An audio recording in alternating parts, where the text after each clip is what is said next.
with Santa Rosa Police Department's Chief Hank Schreeder. Hello, welcome. Good Thanks for having me. Yeah, glad to have you here.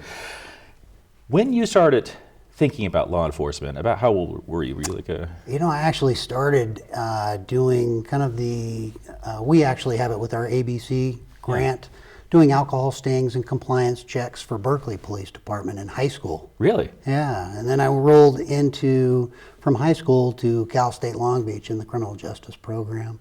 Oh, so you were really already pointed this way, yeah. It's unusual. You know, most of the people we hire now are starting out somewhere else in their career and, you know, some of the job skills. But for me, it was always kind of had a direction and kind of followed it. What was it that appealed to you at that age? You know, for me, the job just had a variety all the time. You know, meaning you can get into some jobs, like if you're an accountant, which is great, it's just there's kind of a path you follow. With law enforcement, it can go in all kinds of different directions. My career has been a variety of things that I've gotten to do and experience within the same organization. So that's kind of the thing that appealed to me. And a lot of things that we always hear about is, oh, I like working outside, which is great, right up until all the time it's 105 or it's 30 below. And you've got gear on and stuff. Yeah, and you know, this gear is not conducive sometimes to weather, but yeah. I'd imagine. But did you know any officers when you were younger? No, not really. Wow. You know, I just, a friend of mine in high school's dad worked for the Berkeley Police Department and then got me involved in kind of doing some of the alcohol compliance check stuff, and then it kind of just rolled from there. Did you grow up in the East Bay? Or? I did. I grew up in Martinez, downtown Martinez. It was a great way to grow up. Kind of really helped me develop. I laugh because, you know, Martinez is a small refinery town back in the 70s, you know, and, you know, it seemed like all my friends were either refinery workers or police officers or some other form of criminal justice, you know, but no, I never did. But it was always kind of kept on the path. Wow. Yeah. Yeah, I admire that. I've had, I don't know, I mean, I started life as a telemarketer, so you should probably just put the cuffs on me. Yeah. But so when you got to Santa Rosa, when was that? I got to Santa Rosa in 1991. Okay, so long. What happened is I graduated from Long Beach State, and my wife was getting her special ed and teaching credential, so I went to work for a police department down there called Fullerton Police Department, and then lateraled back up to Northern California. Wow. And then you're at 24 years now in the department. Yeah. I mean, that's obviously they like you. Yeah. Or you like them. But you've seen Santa Rosa then change a lot, I would imagine, over the last 24 years. Yeah, just law enforcement in general has changed tremendously over the years.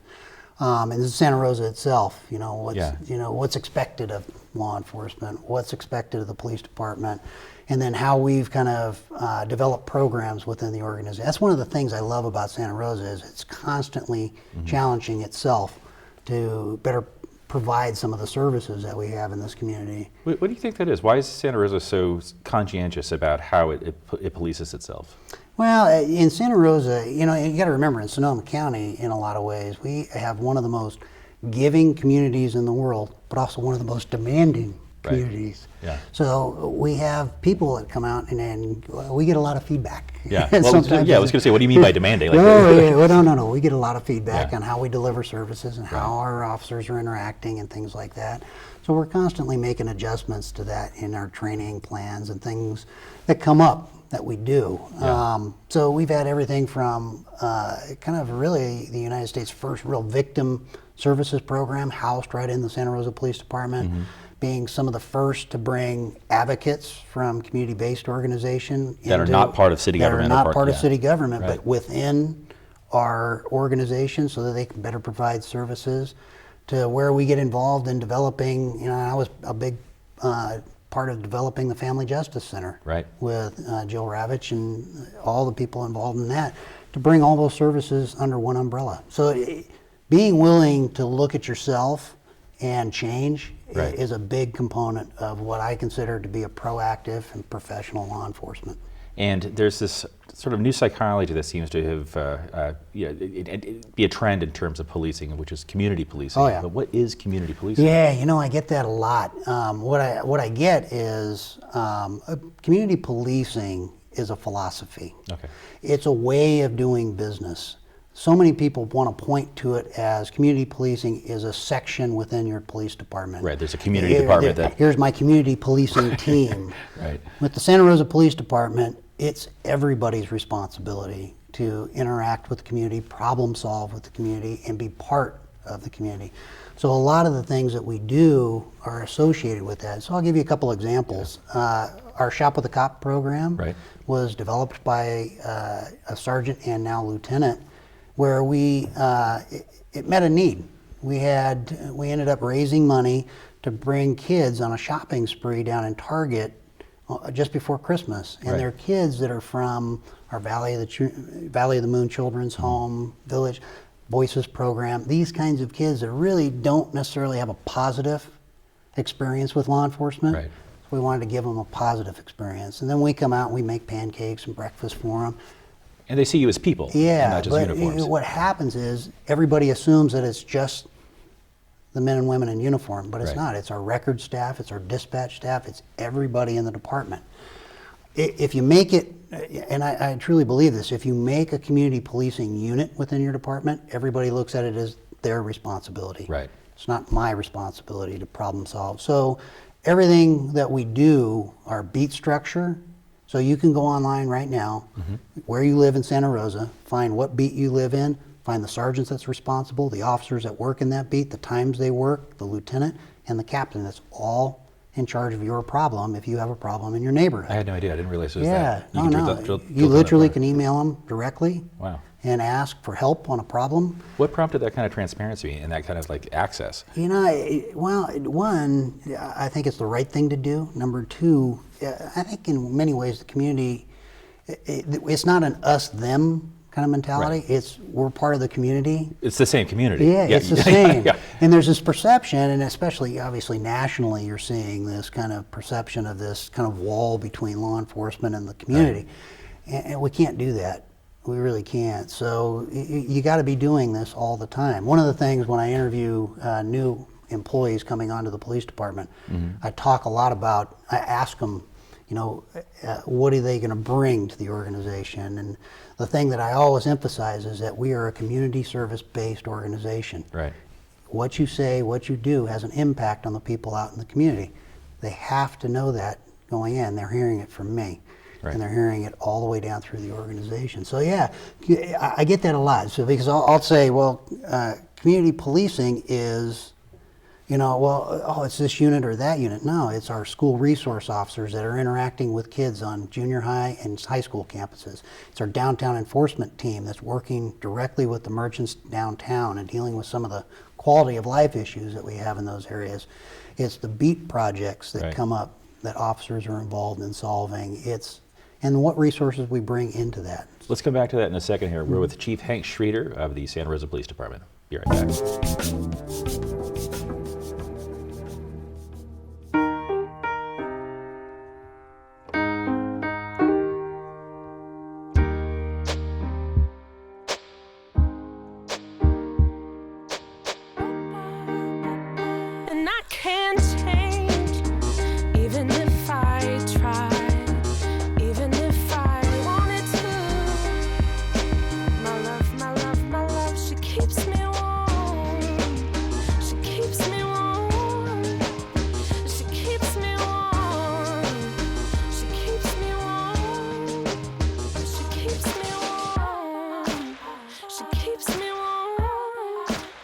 We are neighbors and best friends. I love my sister.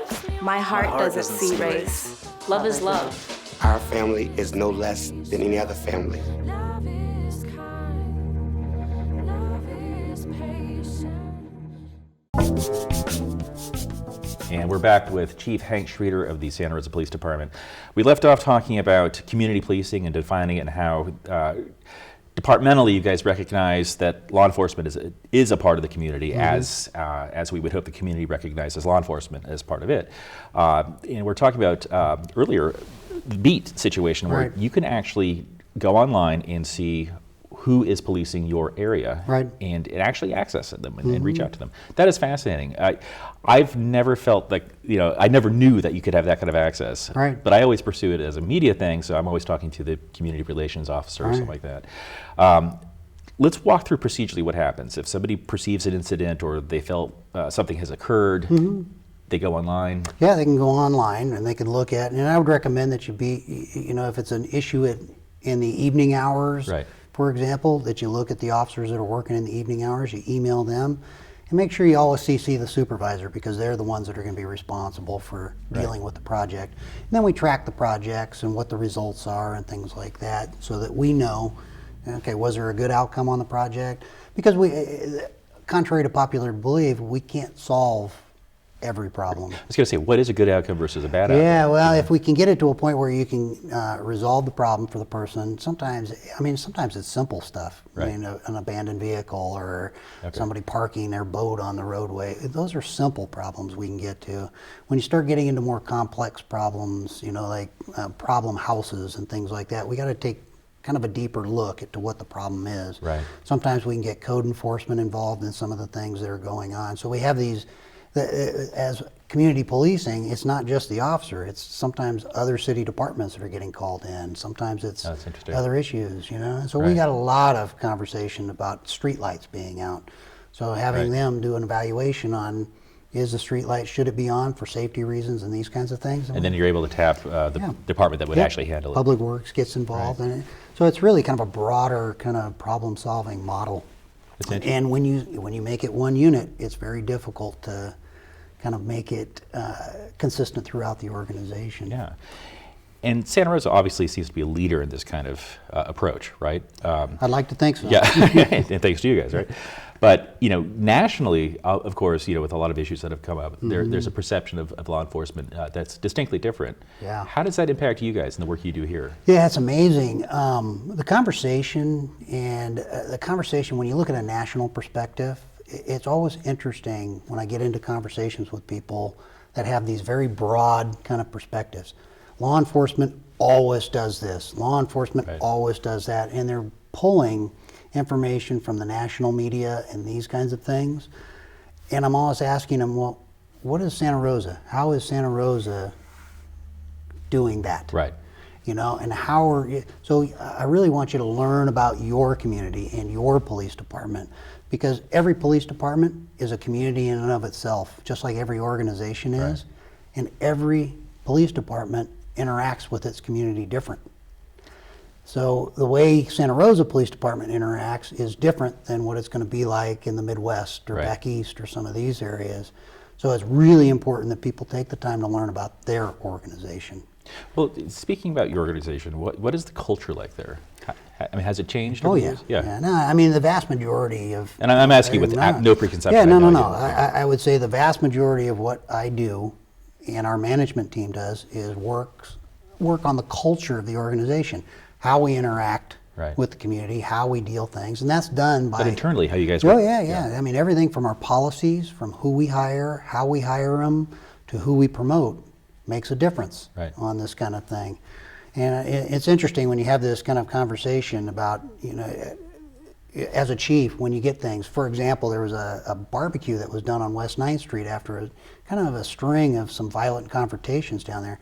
So our gang unit got together and did a barbecue down there. I had no idea what was going on, but that's what the officers did. So that's what I say is community policing.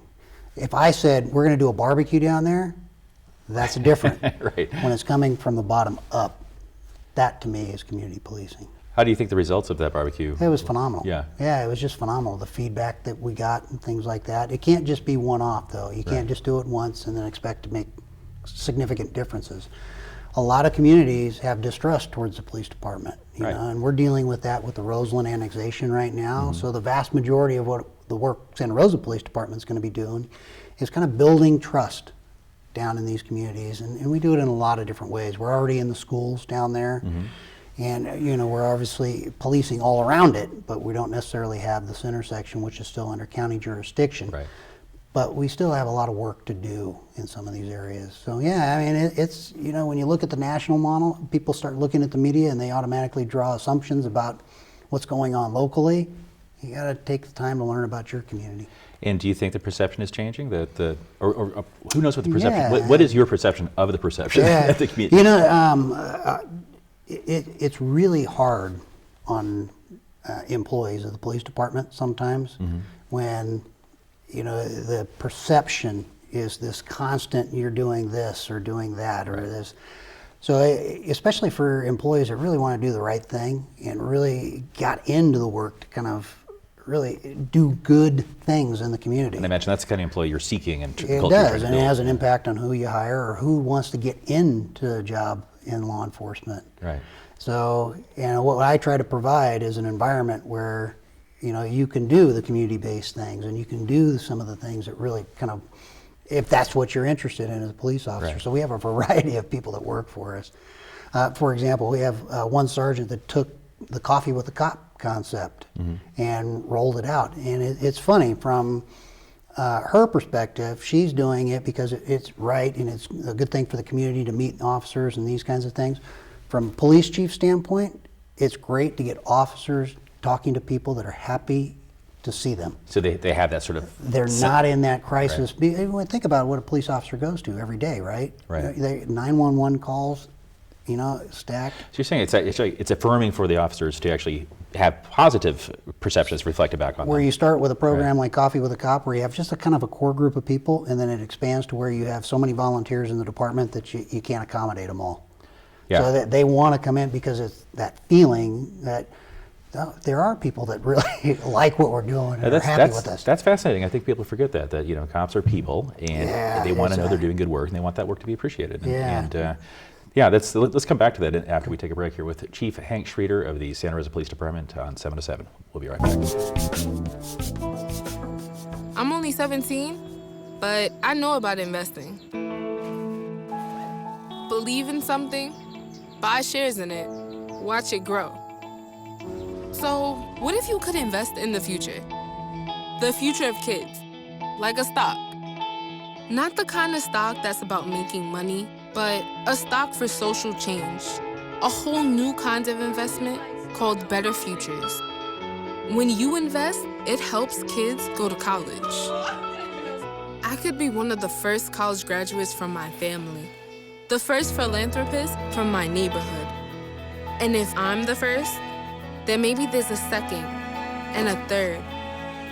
Believe in us, invest in us, watch us grow. My name is Sydney, and I'm your dividend.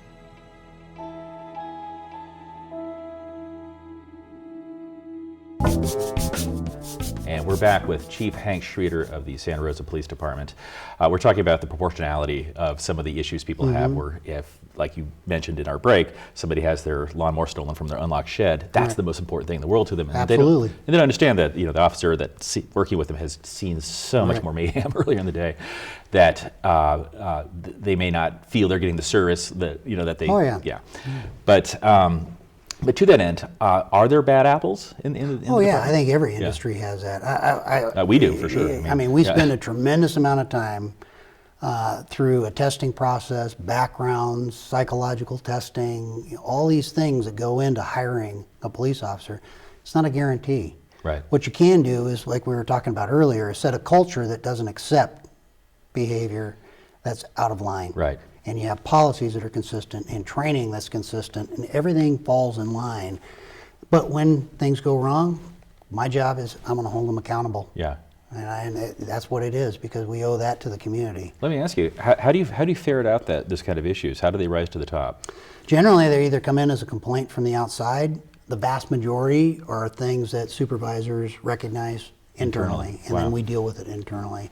So you can go in our annual report and you can actually see this data because I started publishing it 2 years ago, is our use of force data, our death investigations, or our use of force where it involves a death, as well as our complaints and our administrative investigations and the results of those. Do you publish that data preemptively in a way to sort of, you know, sideline any complaint that might be coming your way? No, it's, you know, for me, Yeah. what I try to do is I try to develop a lot of things because how do you evaluate a police department? Because notoriously, what do police departments say? Well, it's confidential. Right. Can't give you that. Right. So I'm trying to give everything that I can transparently, make as much as I can transparent. Certainly, yeah.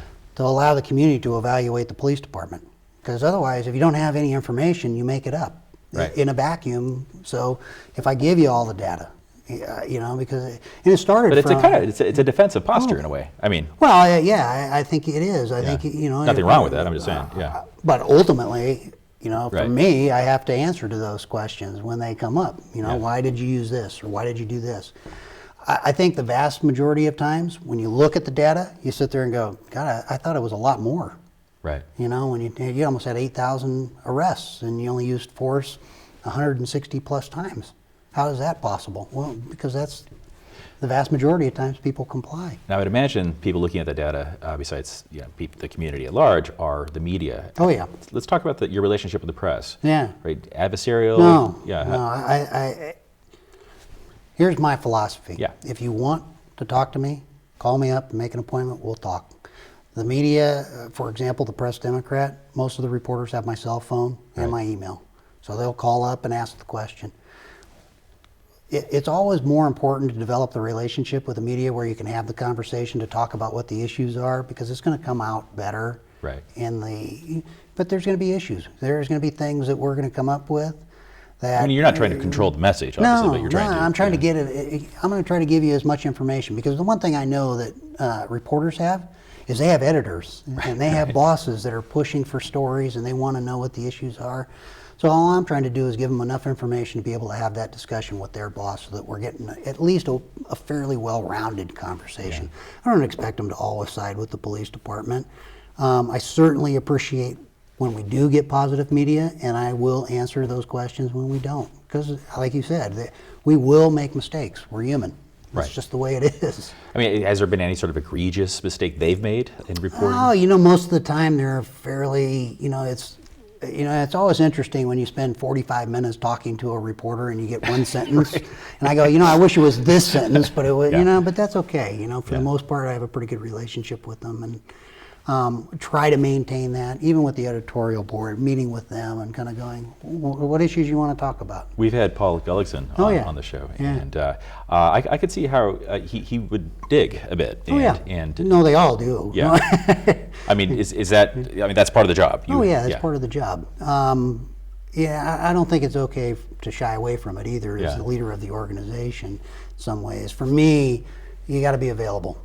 Yeah. But for the Santa Rosa Police Department, back to kind of that community policing model where everybody's responsible, you'll see officers quoted in the paper, you'll see sergeants quoted in the paper, right, all the way up the chain. And usually they're calling me going, I've already talked to all these people, I just want to get your perspective. Right. And that's fine too. Clearly you love your job, and you do it well. What were your inspirations? Like, did you have a model or a hero that sort of appealed to you? I will tell you, in a police department, there is no shortage of people to role model and give you guidance. And I can point to numerous people along my career, right up to the very end, where people retire out, but they still left a part of who they were and kind of helped me develop along. I've even had people, because everybody thinks, oh, you must have had aspirations since you wanted to be a police all along. You must have been always wanted to be chief. And the answer was no. To be honest with you, I never really gave it a thought. I never was in a position where I didn't have the foundation to take on the next level. Right. So you're always. So I was always trying to prepare, but I never going, oh, my next, I have to be a chief by. Right. So when it came up, it was kind of like, wow. Any particular names you want to shout out, or? Well, I mean, obviously, the council member Schwedhelm was my boss for 5 years as a captain. So, and it's always interesting. Everybody thinks we agree all the time. I'll tell you this: we had some great debates. I call them debates. They were kind of arguments, but ultimately, to have bosses that are willing to have those debates and arguments with you and kind of pull you along sometimes, or give a little sometimes, makes all the difference. So a lot of that is what I learned. Yeah, he's been on the show too. I could see how there'd be. He's pretty straight. When you talk about data and you talk about, he's going to hit you right between the eyes and he's going to ask why. Yeah. So one of the biggest questions I ask of my managers, well, why are we doing that? Why not? And now you're in a position to be a role model. Are you aware of that? You're always aware of it. I think everywhere for our organization, we spend a lot of time on succession planning to try to grow people. Right. So the expectation is that you're always trying to help kind of the next person up. get the leg up, and so you're giving people opportunities, and some of those opportunities are painful because they cause you, they put you in that position where you're just not comfortable, but generally you grow the most from there. And when you're out in the public, I mean, you're a role model to kids and other young people or people in general. Do you take that responsibility? Yeah, it's an interesting title. Yeah. When you're a captain in the organization, being second in charge, there's a certain ability to kind of stand back in the shadows. You're the chief. I will tell you, I started as an acting chief when Councilmember Schwedhelm retired in December of 2013. And personally, I thought I had it figured out. Right. That first 3 months, I'm sitting here going, oh, okay, this is different. So it was definitely one of those learning experiences. But then as you kind of get through it and you kind of start making some decisions and start getting some wins and start figuring, because if you remember, December of 2013 was right after the Andy Lopez shooting. Right. It was a very difficult time for this community. That's when I took over as acting chief. So there was a lot of decisions I had to make along the way. And you're sitting there going, okay, the buck stops with you. Do you feel you made the right decisions? Yeah, I do. I think we came out on the other side a better community, a better organization. A lot of things came out of that in the organization that we're trying to implement now. And really kind of reflectively, instead of saying, no, we don't do that. Well, how do we know we don't do that? Right. And start really kind of spending some time. So there was a lot of things, positives that came out of a very tragic event. So, yeah. But yeah, it was, that first 3 months was kind of like, oh, okay, this is different, Well, on that note, Chief Hank Schreeder of the Santa Rosa Police Department, thank you for coming. I hope you come back. I appreciate it. Thank you. Good times.